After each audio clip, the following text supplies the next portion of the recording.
Hello, Oriole fans and Raven fans. Thank you very much here. Um, so I was recording my streams this week.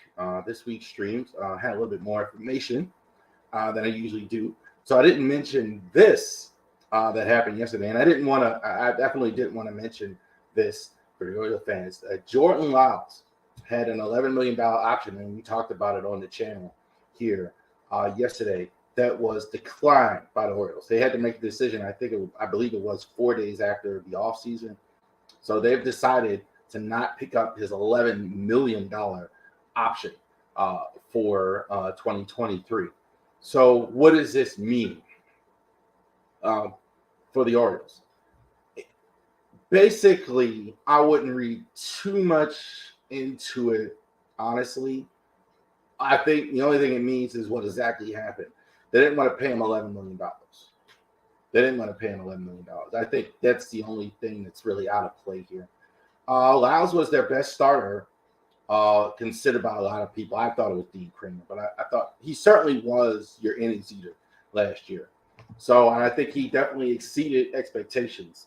He did better than he did the previous year. I think a lot of fans, really like Jordan Lyles. I think he performed fairly well for the year.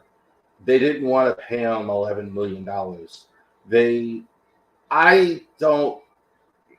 I would suspect that they're going to continue to talk to him and try and get him signed for a lesser price. That's what I think is going to happen. I'm not sure, but exactly what that is. We like to think as fans that, okay, now we're going to get rid of that money. We're going to go get Carlos Rodon. We're going to get Verlander. We're going to do something like that. Hopefully that's the case. We really don't know. It's unknown what Michael Elias is going to do with this offseason. With this move in particular, though, I'm thinking that they just didn't want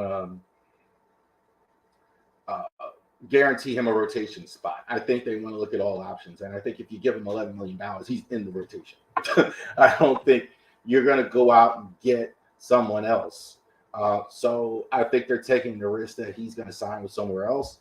If he does, in fact, sign with somewhere else and then come back to it later if they want to come back to it. I'm a little surprised, frankly. I thought that they would just go ahead and play it safe and go ahead and sign him. But they didn't. So they went ahead and did it. So definitely a move is going to be made. Really, also, too, I really want to hear if he has anything to, next time we hear what they feel about the rotation next year. Be very interesting. Do they feel like there's enough here with DL Hall and Grayson Rodriguez and John Means and Dean Kramer, etc.? Is there enough here where they don't need to do that? He hasn't said that, though, but we'll see what's going on here. So the off season is starting, Oriole fans, so definitely we'll have more content like this. But I definitely didn't want to go and not mention this because this is a big deal for your rotation. This is the guy that won the most games for you, where they declined paying him $11 million. So definitely we'll go ahead and keep an eye on this and keep an eye on all of the Oriole free agency for you. All right, so thank you very much, Raven fans, Oriole fans. You have a great rest of your day.